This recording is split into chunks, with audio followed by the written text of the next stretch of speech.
Welcome to Your Personal Power Pod, a podcast about aligning yourself with the life you want. And here are your hosts, Sandy Abel and Shannon Young. Shannon, we are back. It's so fun to do this again. How are you today? I'm great, thank you. I'm excited to be solidly in the holiday season. I know not everybody feels that way. Hopefully, those of you who don't appreciate the holidays have a different time of year that is super special to you. I really like this one. It thrills me to no end that when I go shopping, there are Christmas carols playing, You've always been a Christmas person. much to my husband's chagrin. I think it's because you're all heart. And Christmas is all about love and being with your people. And that's just you all over the place. That's the thing for us. It's not necessarily about religion, but just I like the sentiment behind it, which is all love based. So thank you. Yes. Anyway, yeah, so happy holidays to you. Yes. We'll be doing a few more and wishing everybody a happy holiday.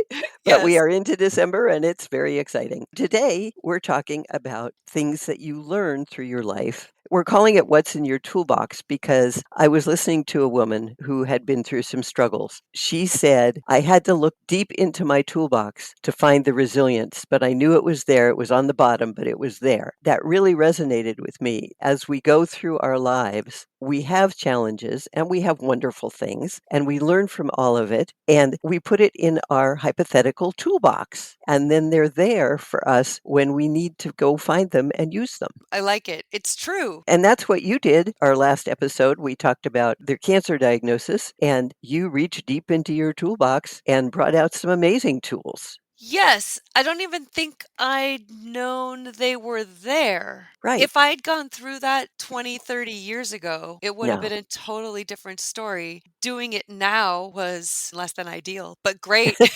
because I just don't do drama the way I used to do drama. Yes, that is true. Partly it's because I'm just tired. But also because you have grown and you have gotten a lot of wisdom and knowledge and experience that have helped you tamper down the drama. Because drama just gets in the way. You can't function if you're being dramatic. And I think you've realized that and don't do it anymore. And my husband very sweetly said he was in awe of me because he said, you were the happiest cancer patient there's ever been. And he Yes. said, thank God you're the one who got it because I would have been a nightmare. I'm like, great, thanks. That's good to know. First of all, the older you get, the more you know you can live through stuff you didn't know you could live through. Exactly. You realize that most things are not going to kill you. Some things might, but if that's the case, then just have a good sense of humor through it as much as you can.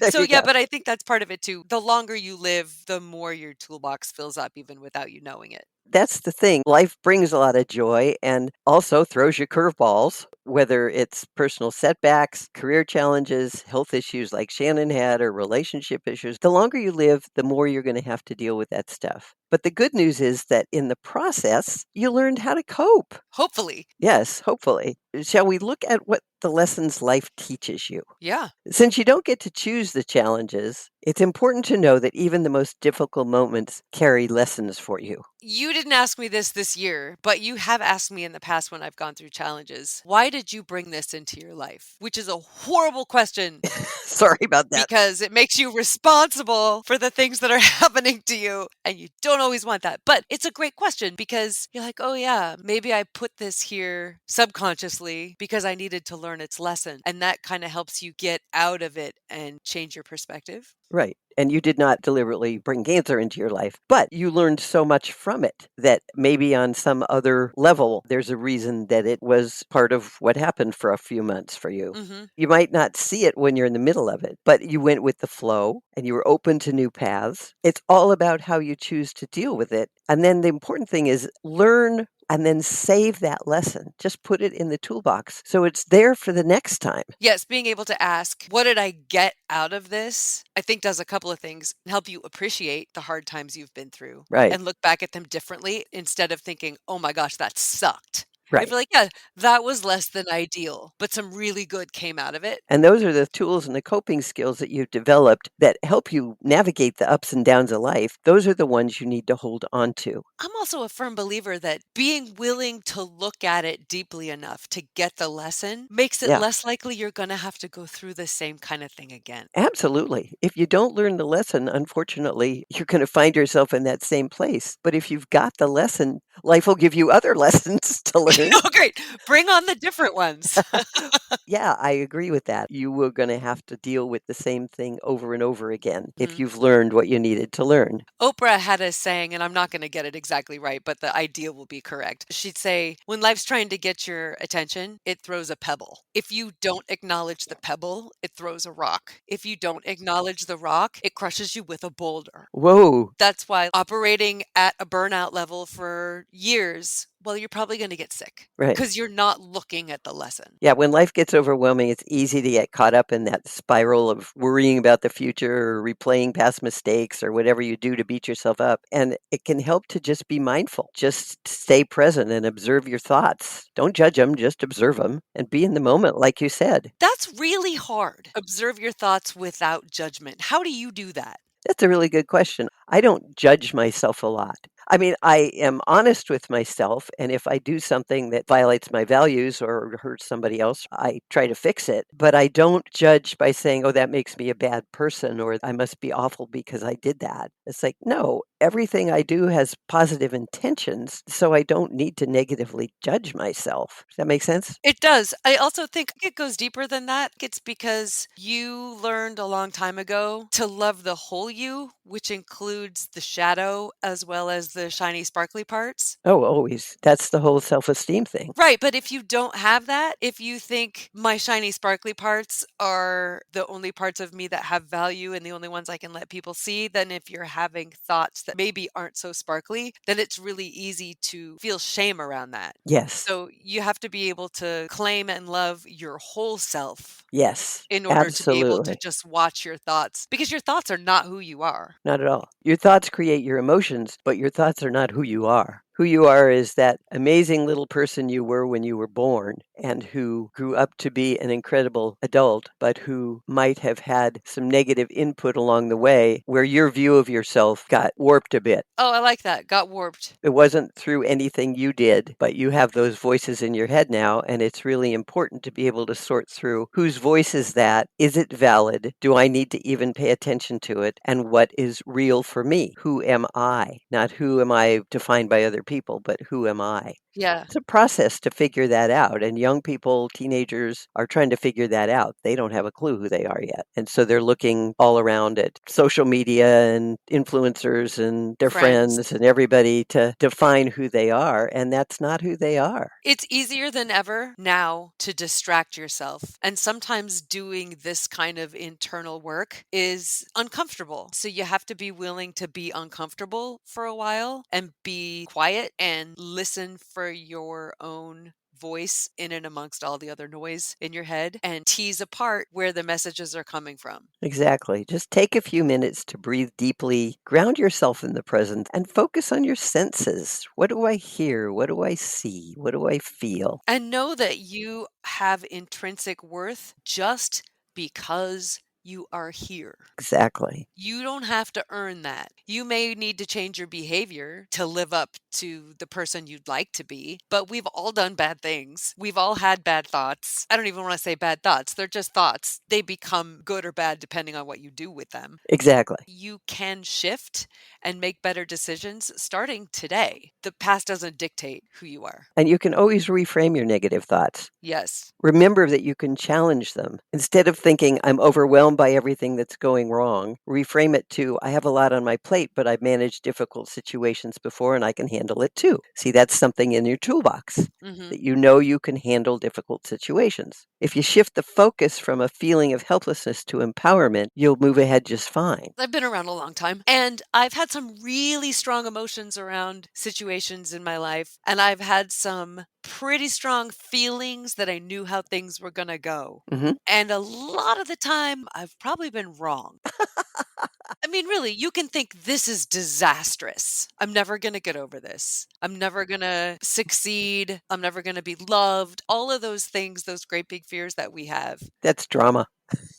Well, but it's also a legitimate fear. I mean, I know Yes, yes, people it who kind is. of live It is. there Yes. and they don't know how to get out of it. I've learned to ask myself, or just to even kind of put the phrase in front of my brain, what if you're wrong? Yeah. What if you don't have all the information? What if you don't know how it's gonna turn out? What if you don't know how it's going to turn out? And that's incredibly liberating Yes. because being able to accept that you don't know everything isn't just you don't know all the information that's out in the world to be had. It's that you can't predict. You can put things on a course to go a certain way, but you can't predict. So just being able to introduce a question mark can kind of help you keep breathing if you're not breathing. Absolutely. And gratitude. Oh, yeah. Gratitude can be profound because it helps you focus on the positive and realize that there's still a lot of good in your world. And even if it seems like your entire world is crumbling, just go outside and see how beautiful the trees are. Smell the air or get in touch with things that are still wonderful, even though there may be difficult times inside. Yeah, I remember being so grateful some mornings this past year that I didn't have to think about what to put on. Yeah, I'd left the clothes that I'd worn to radiation out the day before so that yeah, I could just put them on the next morning and not think about it yeah. because I didn't have the energy to try to figure out what to wear. And you were wise enough to be grateful for that. Something as simple as your cup of coffee in the morning, or a good conversation with a friend, or the fact that your cancer treatment was 2 blocks away. You Yes. don't have to go very far. It's all good. There's always things to be grateful for if you take time to sit down and identify them. Yes, and it shifts the vibrational track that you're on. Yeah, it's a reminder that there's still beauty and light and that things are good. And then you can create more of those moments by setting boundaries. Oh my goodness, yes. Boundaries are so important. You have to be able to say no to things that drain your energy, cause you unnecessary stress. You have to be able to respect yourself with boundaries. And in relationships, oh my goodness, I see so many people who allow their personal boundaries to be violated in relationships. And you don't have to do that. No, it's about respecting yourself Yes. as much as you respect other people Hmm. and taking care of your own energy. What did I see somewhere last week that said something like boundaries aren't about keeping people out, they're about teaching people how to come in? Ooh, I like that. And that Yeah. is so true. And once you start saying no to things that aren't aligned with your values or needs, you'll feel more in control and at peace. Another one is just embracing the fact that life is full of good and bad, and not all of it is going to be fun, but all of it is probably going to be valuable. And so embracing that whole journey of growth. Which is exactly what you did for this year. You were the model for that. You're the role model for everybody for that. I don't know. I just put my head down and was like, what are my choices? You just do what you do. Well, your choice was to struggle, suffer, and probably get sicker, or to say, well, this is annoying. Let's do this other thing and move on. And that's what you did. I loved it that you called it Cancer Light. That was just so perfect. And it set the tone for everybody Oh, because you embraced the growth journey. You didn't fight it. yeah. What a weird year. It's been a really weird year. It's rare that you get to see your growth. Yeah. 5 years, 10 years on, you can be like, oh, that's why I had to go through that. But But sometimes life puts things in your path that you know you're growing yeah, right. You can and you feel it. hate it because it's not fun and it No. hurts. Yeah, right. But you can be grateful for that too, because sometimes coming Exactly. out the other end is something a different person, forged by fire. You don't always have to have control over what's happening, but you have to control how you respond. And that's exactly what you did. I like that you say growth is messy Yes. because it is. It is. Some people take such effort to not get in any kind of situation that will make them grow. They don't take the risks. They don't step out and go after that new job or that special relationship because they're afraid it might not work. They don't ever give themselves the opportunity to grow and learn and put things in their toolbox. So their toolboxes are kind of empty. Right. You got to remember that the lessons you learn along the way fills your toolbox and gives you the skills you need to cope and heal and move forward and live a great life. And you have to give yourself credit. We've all been Yes. through really difficult stuff. It's different stuff often. Yeah. We've all been challenged. I mean, otherwise, there's no reason for us to be here, really. Yeah. Evolving is the name of the game. Have some compassion for yourself, have some pride. Yeah. You've gotten through hard situations. You've probably learned more than you think you have. I had a friend a couple of months ago going through a really hard time, and she made a really funny comment about how life is really miserable right now, which Uh-huh. probably means I'm growing. Well, good for her. She's very wise. It should be noted that you can also just be having a really hard time and not be growing. So be careful how you respond to things. And make sure that you are getting new things to put in your toolbox. So you might want to just ask yourself, what tools have I picked up along the way in my life? Look back and see, did I learn to be resilient? Did I learn to be patient? Did I learn to do less drama? Did I learn to be kind and fun and friendly? What have I learned? And make sure that it's in your toolbox and you can access it when you need it. I like that. Sometimes we look at hard situations and just can't wait till they're over. Yeah. That's fair. Totally. Mhm. When life is hard, life is hard. And Right. that makes getting up every day not a whole heck of a lot of fun. Yeah. But you're going to be different at the end of it and hopefully feel grateful for having gone through it. Let yourself be proud and take inventory every once in a while. Exactly. Give yourself credit for the strength and resilience you've shown because you've earned that credit. And please be gentle with yourself. Always. Always, always. So the bottom line is, as you go through life, you'll experience successes, challenges, and failures. Sometimes things turn out as you hoped, and sometimes they don't. The great thing is that there is always a lesson when things don't work out. And this can be even more valuable than success because you've gained new knowledge, grown, increased your resilience, and added valuable new skills to your life toolbox. So when things don't turn out as you wish, always find the lesson and put it in your toolbox so you'll be ready for whatever comes next. And remember that every step, no matter how small, is a success. And then tell us about it. We love it when you tell us your stories about how self esteem and personal power have affected your life. And then if you have topics you want to hear about, please let us know. We want to talk about what you want to know about. You can email us. You can go to our website, yourpersonalpowerpod.com, click contact and drop us an email. You can also just contact Sandy at insidejobscoach.com. Another cool thing, from wherever you stream, you can text us. There's a link on your streaming platforms that just says send a text. So you can do that. And then you can also subscribe to our YouTube channel and share our podcast with your family and friends. And then again, if you want to learn about how coaching can change your life, contact Sandy at insidejobscoach.com. We look so forward to hearing from you. And until next time, find your power and change your life.